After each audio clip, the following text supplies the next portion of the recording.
For the next 5 days, I will be challenging myself to dress in historically inspired outfits as a way to both wear more of my clothes and just to challenge myself creatively. I definitely draw a lot of inspiration from historical styles of dressing, but I find that it's often difficult to incorporate into my day-to-day life. But it is currently spring break, which means I shouldn't need to leave the house too much. I will be mostly working from home, so this is the perfect opportunity for me to dress in this style. So let's set some ground rules. Number one, obviously dress in a historically inspired style for 5 days. Now, technically that is not a week, that is not 7 days, but as I have found in the past, doing those last 2 days to make it a full 7 feels redundant and really, honestly, unnecessary. By the time I get to the 6th and 7th day, I feel like I have made my point. I'm just torturing myself beyond that. So 5 days I feel is adequate for a challenge like this. Number two, what I wear for the next 5 days must be historically inspired, but again, this is history bounding,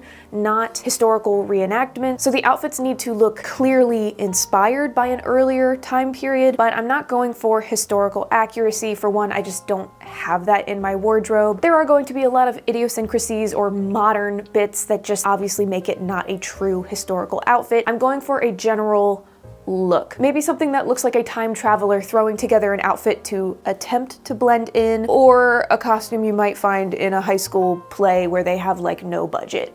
That's what I'm going for. Almost forgot to mention, I will be doing my best to stick to styles from before the Industrial Revolution, or at least pre-1920s at the latest. I want to do my best to stick to styles more than 100 years old. Anything that's within the last 100 years feels like it would be more appropriate for a dressing vintage video. And number three, the outfits need to make sense for my actual life. Even though, like I said, it is spring break and I will mostly be at home, I might need to run out to the store a few times, but I don't want them to be very stifling and uncomfortable for what I need to get done during my day. I need to be able to move around in them for whatever tasks I have on my to-do list. So those are really the only 3 things I can think of. We're doing this for 5 days. It needs to look like I stepped out of time, and it needs to actually be functional, because I'm not trying to halt my entire life for a silly YouTube video. And before we jump into talking about what I'm wearing for day 1, I hate that I even have to put a disclaimer in this video, but you know, the internet,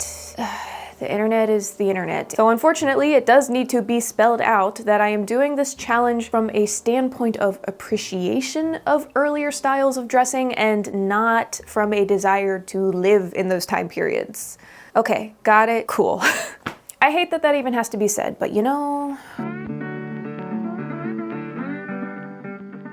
So this is my outfit for day 1. I really did not have a clear idea where this was going when I started getting dressed earlier. I knew that I wanted to use this dress. To be honest, I don't know why I bought this dress. The color is not great. It's very close to my skin tone. I know I'm so washed out right now, but I do love the pleating and the high-ish neck here and the ruffle. So I love the style of it, and it has a nice gathered tiered skirt at the bottom, but as I said, it is very close to my skin color, so I needed to break it up with some other colors going on. So I layered my patchwork tiered skirt over top. This is a skirt I made myself a couple years ago, and then threw on a belt, of course, because that just ties it all together. I did consider adding a vest and then putting the belt on top of this. I think that looks nice with the vest, but it just kind of felt like a lot considering I'm going to be home today. It just felt like a little bit much. I think if I really wanted to lean into the full look of it, I would probably go with the vest. And if I needed shoes, I think I would go with these. But alas, I will be here today. I have some crafting and some sewing I need to get done. So I really just wanted to keep it simpler and comfortable. So I've just got stocking feet.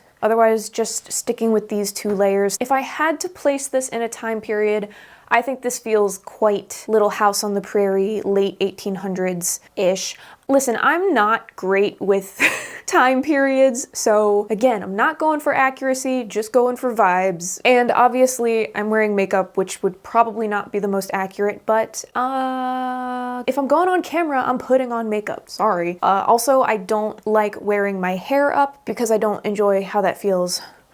I shan't be doing that. I am just obviously a wild, hedonistic woman wearing my hair loose. How scandalous. My day one outfit was more or less comfortable for what I needed to get done, despite the waistband of the dress continuing to ride up from underneath the belt and the skirt that I had over top. Also, no one batted an eye at my outfit. I guess I wear the long skirt and blouse combination enough that my family is used to it, but I kind of was surprised that no one said anything. Plus, they've seen me wear the patchwork skirt so many times, so I guess they're used to it. The only thing I really don't like is the color of the dress. I just felt really washed out by it the whole day. I might end up giving it away or dyeing it a darker color if none of my friends want it. We were also supposed to have a movie night with our nephews that night, but it got pushed back a day, so I just made dinner for my husband and myself. It felt pretty funny to be dressed in this older style while my husband was sitting at the counter playing with a toy robot he bought off eBay. It felt like both of us were from different time periods and have somehow met in the middle.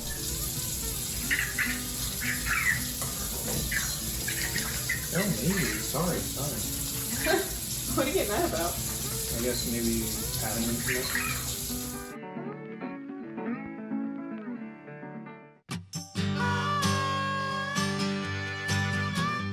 If yesterday's outfit was loosely based on Little House on the Prairie, today's is definitely Black Sails. Complete swing in the opposite direction as far as the tone of the show and the content of the show, for sure. I knew at some point during this challenge that I wanted to do a piratey type of outfit. So this is kind of based off of an outfit I put together for Pirate Weekend at the Renfaire last year. Simplified a little bit, again, to make sure that this is wearable for what I need to do today. Again, it's a cold, rainy day. I'm just gonna be at home. Plans have changed a little bit though because our movie night with our nephews got pushed to tonight instead of yesterday. So again, I'm gonna be chipping away at some of my projects here in the studio, and then we're gonna be having pizza and a movie with the boys. Yeah, so as I said, this is just a recreation sort of a pirate outfit I did back in the fall, although I did opt for a longer sleeved blouse. This is what I really would have liked to wear for that outfit back in the fall, but it was way too hot that weekend. So I have a linen lace up front blouse and then a linen and cotton blend skirt that I thrifted last year. On top of that, I have my scrap of red fabric with just a simple leather belt on top of that. If I really wanted to lean into this more, I probably would go with a thicker belt, maybe just more belts, more accoutrement. Again, trying to keep it a little bit simpler. If I needed to go out, I would go with one of these pairs of boots. These are the ones I usually wear to the Renfaire because they're the most comfortable. These feel like they fit the outfit a little bit better. So depending on how much walking I needed to do. If I find that I need another layer, if I'm getting cold, I'll probably just use this shawl. It's basically just a blanket. And then I did try to do something with my hair. I've still got the curls in it from yesterday that have just loosened up a bit, but then I braided it on the sides just to get my bangs out of the way and then tucked the side bits of my hair into that braid. I don't know that I love it, but I wanted to do something. I feel like a pirate would probably want their hair out of their face a little bit. I don't know. Again, keeping it kind of loose overall because I really don't like having my hair up and like pulled back tight. So that's what I'm wearing for day 2. I would love to cosplay like Anne Bonny though. Eleanor might be more doable, but I just don't like her as much. Day 2 felt a little bit more costumey, but I still liked it more than I did day 1. Again, it was perfectly fine for what I had on my to-do list, although I did lose the belts when we were watching a movie later so that I could sit more comfortably. My oldest nephew looked at me and said, "Hey, I didn't know we were dressing up." He's the best because he always supports my costume wearing. I think without the red sash, this would almost be wearable out in public, and I do want to try styling this skirt more over the summer.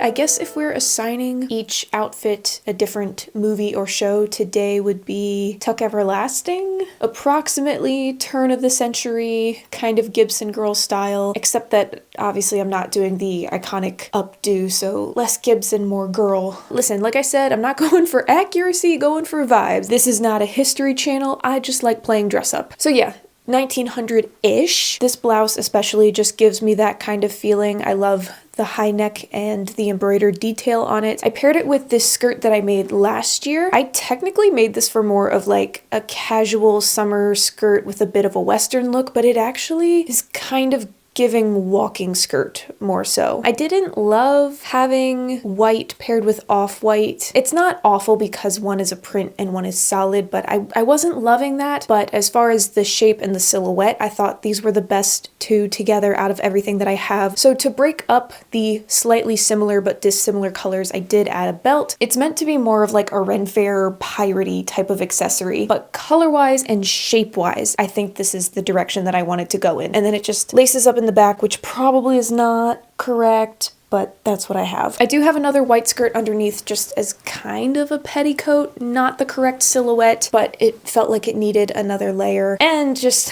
leggings and my Maryland socks because I do plan to go outside. I'm just gonna throw on my rain boots because the ground is pretty mushy, but it's finally sunny and a little bit warmer today, so I wanna go around and pick some flowers that I've been saving to make tea. But since I'm just gonna go run around in the muddy woods, I'm just gonna wear my rain boots. And if I haven't said it already, I obviously do not have the correct undergarments for all of these looks because this is just closet cosplay essentially. And I don't know, I kind of feel like this could work for a high school production of Tuck Everlasting or Ragtime, maybe. And for my hair, again, I did not do the typical Gibson girl updo. I just really hate having my hair up for long periods of time, so I did just do a French braid. I don't love it. I feel a little horsey with my hair in a braid like this, but it was the best way to just get it out of the way and not have a ton of tension on my scalp. Plus my hair is pretty dirty today. Yeah, it was looking a little crazy, so getting it out of the way was the best option. As I was pulling pictures for this video, I realized that this outfit actually looks really close to one from the actual Tuck Everlasting movie, even down to my French braid. That was completely unintentional, so apparently that's been lodged in my subconscious all this time, but hey, I guess that works out. And somehow this outfit felt the silliest so far. Maybe it's because it felt a little bit prim and proper, I'm not sure, but somehow it felt even more costumey than the pirate outfit somehow.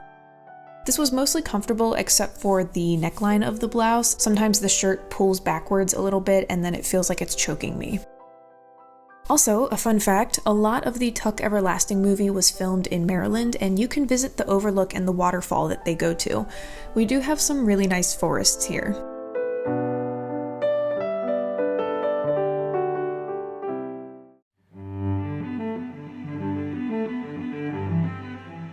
I couldn't do a week of history-bounding outfits without, of course, including my Lizzie Bennet dress that I made a few years ago. Although, while the movie is set in the Regency era, this dress doesn't really look very Regency. For one, the original costume that Keira Knightley was in, it doesn't look like that quintessential Regency era silhouette to me to begin with. And then when I was making my own version, I also modified it a little bit to have a slightly longer bodice. I really don't like Regency era silhouettes. Yeah, least favorite era of fashion. I don't want to say ever, but it's in the bottom 5 for sure. But even with my modifications making this not quite Regency appropriate, I still feel like it gives off the impression of being from a different time. I still would look out of place walking through the mall in this. And again, my undergarments are not period accurate, obviously, and neither is my hair. I thought about doing like the half updo kind of like she has in the movie, but I just really don't want to. This is the most comfortable for me right now, just having it down, because I am going to be here at home. I really need to get a lot of editing done. I am doing laundry. I need to also start preparing and packing for a trip. We're going out of town for a few days to go to Florida. We'll be back by the time I post this, but I have a lot to do to get ready for that. Oh, and I do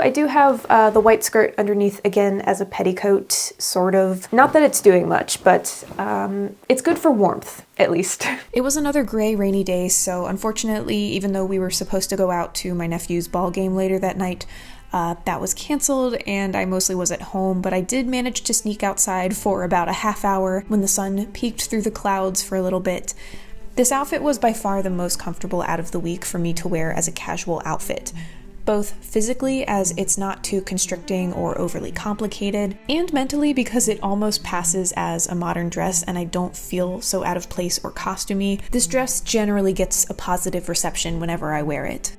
This whole process has also had me contemplating whether or not I have an iPhone face and would look out of place in a historical drama, especially while seeing all the discourse around the upcoming Wuthering Heights adaptation that I am not excited for. Personally, I don't think I do. I think I just do my hair and makeup like a 21st century woman because I am one.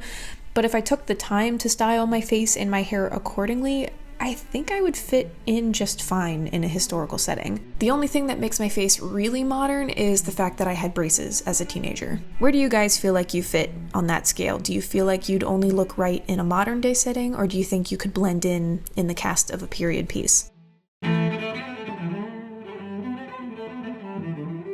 At last, we have arrived at the 5th and final day of this challenge, and I couldn't do a history-bounding challenge without, of course, referencing Outlander. I think that's a big part of the reason why I thrifted this jacket in the first place, was that it reminds me a bit of Claire's outfits in seasons maybe 4, 5, and 6, like the later Murica seasons. I am actually working on making an Outlander costume. Right now, I am almost finished with the chemise.